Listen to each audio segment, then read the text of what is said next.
Okay, so I was born in a very Christian home, and I probably from the age of 1 to 13 or 14, I went to church every Sunday, and I went to preschool at my church, so I knew most of the people my age there, and I just knew I was very involved in the church.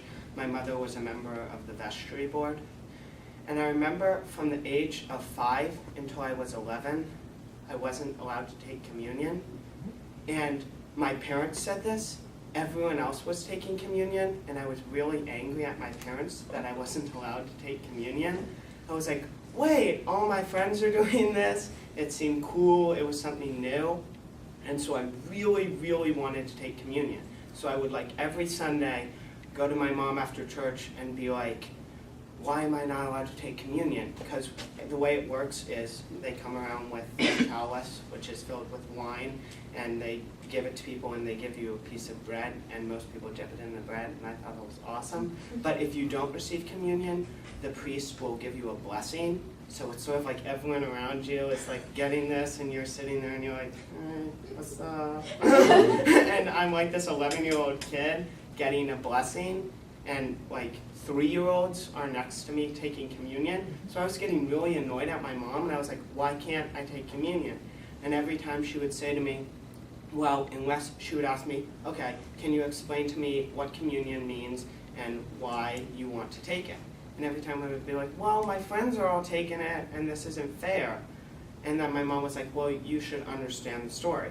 So, but she never explained it to me. I always would be like, okay, so tell me the story. And she would be like, nope, you have to go find that on my own.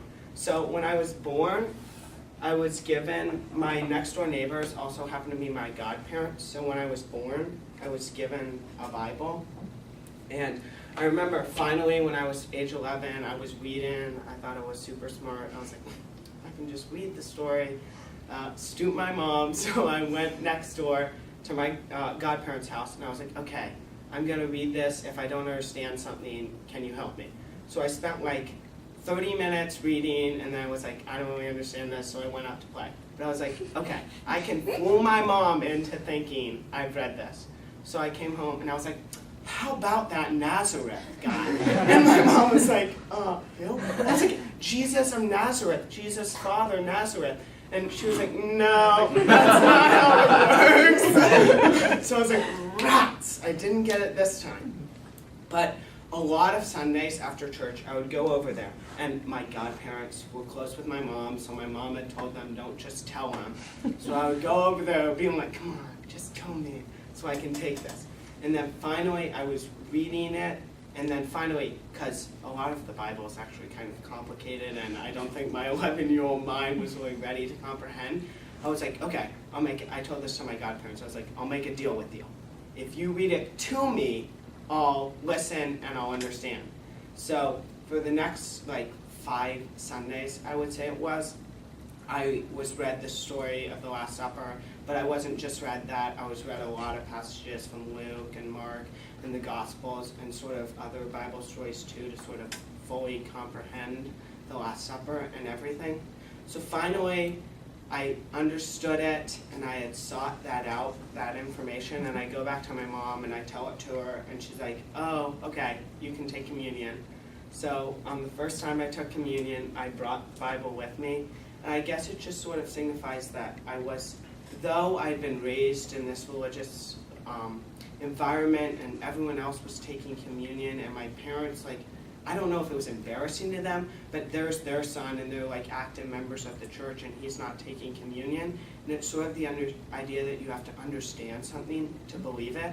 I had always grown up knowing that I believed in a higher power, but I'm not sure I really understood what belief meant until I really understood the Last Supper and understood what all that Jesus had given up for me. So I think that by seeking out that information and not just being told it, and not just being given that relationship with God, then I was really able to build a greater relationship with God where I really understand all that He's given up for me, and that's really connected with me with my faith. So whenever I look at this book, I don't really read it a lot because, as my mom yelled at me later when she found out I read it, the pages are really thin, so my mom's really scared they're gonna tear. But I still sort of read it sometimes because I don't like any of the other Bibles in my house, and it just sort of reminds me that in order to like believe in something, and if I want a close relationship with God, I have to understand that. So it sort of helped me build that personal relationship with God.